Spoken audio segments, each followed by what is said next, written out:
Como que a gente explica para o torcedor o que aconteceu hoje, né, esse resultado?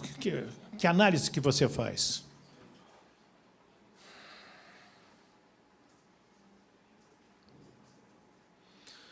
Olha, eu acho que o resultado, que é o fator principal que traz a insatisfação para o torcedor, a gente entende que foi um resultado ruim. Nós tínhamos outro desejo, enfim, eu acho que a gente produziu muito para ter outro resultado, mas a gente não conseguiu, essa é a verdade. Eu acho que até a gente tomar o gol, o Santos não tinha feito absolutamente nada. Depois que a gente toma o gol, a gente se perde um pouquinho, o Santos ainda não cria nada, mas a gente se perdeu um pouquinho, sentiu um pouco o peso do gol. E no segundo tempo, tirando um lance do David, que o Robson toma o cartão, mas que o Robson é puxado antes, eles também não fizeram mais nada, a gente ficou em cima, a gente criou oportunidade, a gente finalizou um número grande de vezes no gol, a bola correu em cima da linha do gol, o João Paulo fez defesas espetaculares, mas a gente não conseguiu buscar o gol. Eu acho que é isso. Não posso reprovar a minha equipe por aquilo que a gente produziu, pela maneira como a gente se comportou e atacou. Sem dúvida, o resultado que traz a satisfação para o torcedor é um resultado ruim, e é ruim para nós também, o sentimento é esse, de um resultado ruim. Boa noite, Maurício. Eu gostaria de estar fazendo essa pergunta com uma vitória, para que não parecesse algo pelo momento, porque eu formulei essa pergunta antes de vir para cá, e independentemente do resultado, eu já iria te falar, de fazer essa pergunta. A gente fala muito aqui na cultura do futebol brasileiro sobre tempo, sobre quanto tempo um treinador precisa para trabalhar, quanto tempo um treinador precisa para poder construir o seu trabalho. Hoje você chega ao seu 5º mês como técnico do Vasco da Gama, num clube que a gente sabe que está passando por um processo de mudança mesmo, não só de jogadores, mas também de diretoria. A nossa cultura ela é muito imediatista, principalmente do resultado, mas se a gente for recapitular esses últimos 5 meses, o Vasco começou muito bem dentro do Campeonato Carioca, conquistou seu objetivo, que era chegar à semifinal, construindo, propondo como foi prometido. Tem uma eliminação muito dolorosa para o ABC, o que é muito ruim, que já gera também uma pressão para o Vasco da Gama e também para o torcedor. E a gente tem que entender o contexto do Vasco também. Nos últimos 20 anos, esse clube aqui foi sucateado por todas as pessoas que passaram aqui, todas não, mas muitas vezes sucateado, não à toa. Essa fórmula, essa receita de bolo do Vasco, que é um dos clubes que mais troca de técnico no século, foi trocar de treinador. O Vasco tem 4 rebaixamentos e uma permanência na Série B trocando de treinador. Ao mesmo tempo, a gente sabe que o torcedor não tem paciência, e eu nem tenho coragem de pedir paciência para o torcedor do Vasco, mas de um entendimento de futebol e também, principalmente, por todos aqueles grandes trabalhos, não só na Europa, mas aqui no Brasil, de longo prazo do treinador. E minha pergunta para você é: quanto tempo o Barbieri entende que é necessário para que você entregue um produto, talvez não final, porque o trabalho do técnico é um trabalho contínuo, mas um produto onde você possa falar, olha, eu estou dando o meu melhor, eu dei o meu melhor e esses são os resultados. Quanto tempo o Barbieri precisa para não precisar também ficar pedindo paciência, para entregar um trabalho que a gente sabe que atualmente dentro do Campeonato Brasileiro ainda não é satisfatório? Obrigado.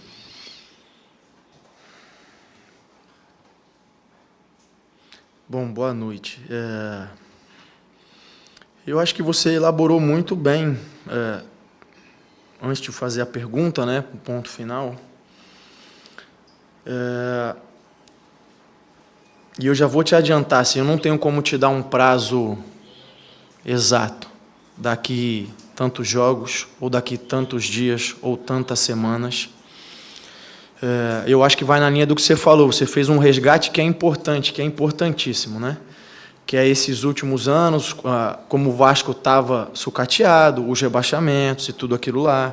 E isso traz uma aflição muito grande para o torcedor, porque no momento em que ele vê uma luz no fim do túnel, e essa é a verdade, porque o túnel era completa escuridão até pouco tempo atrás, a gente não pode esquecer que até alguns meses atrás o Vasco estava com dificuldade na Série B. Né? Isso é importante. E aí eu posso fazer uma analogia o seguinte: para um paciente que está na UTI, não dá para esperar que ele vai pular da cama e sair correndo, mas dá para esperar que ele vai se reerguer, que ele vai fazer a fisioterapia, que ele vai...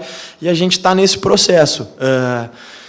Eu sei que o torcedor não quer ouvir isso. Eu também não gostaria de estar dizendo isso nesse momento. Agora, eu preciso ter o cuidado e conto com a colaboração de vocês para a gente entender que um resultado como esse também não quer dizer que não houve ganho nenhum até agora. Porque a gente tem uma base de equipe e volto a dizer, hoje, se a gente olhar para o jogo, tirando 1-0, o Vasco foi infinitamente superior ao Santos. E isso é resultado do trabalho. Não nos trouxe o resultado do jogo que nós queríamos. Não nos trouxe o resultado em pontos que nós queríamos. Mas para a gente sair de uma situação, se eu não me engano, o Santos nunca foi rebaixado, é isso? É um time que está acostumado a jogar na elite há muito tempo, né? Então, a gente conseguiu ser infinitamente superior a eles dentro de campo. Isso é resultado do que a gente já vem fazendo. O que a gente tem que fazer agora é transformar isso em resultado final de jogo, transformar isso em pontos ganhos. A gente tem conseguido competir oscilando o desempenho, e eu reconheço isso, contra grandes equipes, como eu vinha falando anteriormente, mas precisa traduzir cada vez mais isso em resultado. A gente está nesse caminho, eu não consigo te dar um tempo. Posso te falar com a maior sinceridade do mundo, que a gente segue trabalhando, que a gente segue lutando, segue fazendo tudo que está ao nosso alcance. Se tem uma coisa que eu não posso reprovar os meus jogadores de jeito nenhum, não vou fazer, foi que eles competiram. Do primeiro ao último minuto. Eles deixaram tudo dentro de campo. Figueiredo pediu para sair com cãibra. Eles entregaram tudo que podiam, tentaram. A gente precisa ser mais eficiente? Concordo, sem dúvida nenhuma. A gente precisa ter mais competência para colocar as bolas para dentro, para terminar melhor, para, de repente, escolher melhor um último passe? Estamos de acordo. Eu e eles também. Todo mundo está de acordo. Isso a gente tem que evoluir, tem que crescer nesse sentido.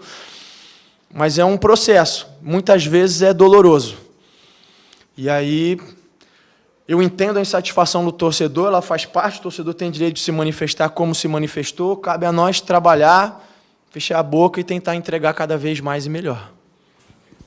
Maurício Tébaro, do Grupo Globo, boa noite. Hoje você optou por uma escalação diferente, houve mudanças no time titular, Galarza, Barros e Figueiredo foram titulares hoje. O Galarza, acredito que ele seja o substituto ali do André, e os outros são por opção técnica, o Figueiredo e o Barros.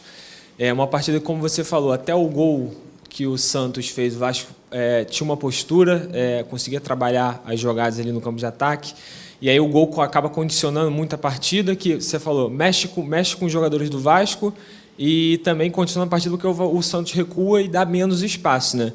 E aí, dentro desse sentido, assim, é mais uma partida em que o Vasco sofre um pouquinho e tem dificuldade para furar esse bloqueio, assim, quando uma equipe se posta ali na frente do gol, o Vasco tem tido dificuldade nesse sentido, de conseguir fazer o gol, de conseguir furar o bloqueio. Então, duas perguntas em uma, assim, o que você esperava quando você fez essas mudanças na escalação, no time titular, e por que o Vasco está tendo tanta dificuldade, assim, de conseguir furar essas defesas que se colocam em bloco ali na frente do gol, né? Obrigado. Bom, boa noite. As mudanças foram por uma série de circunstâncias, eu vou citar algumas. Primeiro, em relação à organização defensiva da equipe do Santos, a gente entendeu que ia conseguir explorar bastante se a gente tivesse dois interiores, que eram o Barros e o Galarza, que não tem tanta característica de armação de jogo, mas a ideia era que o Jair pudesse fazer essa passagem da defesa para o ataque, como ele fez muito bem no segundo tempo contra o Curitiba. O Jair não estava 100%, porque ele teve um entorse feio no tornozelo, num lance do Curitiba em que o Zé Roberto dá um carrinho nele, que é até motivo de reclamação do clube junto à CBF. Naquele lance, o Jair teve um entorse importante, então o Jair não estava em condição. Então, uma das ideias era também ajudar a proteger o Jair, ter dois caras que fossem marcar, que dessem consistência ao meio-campo.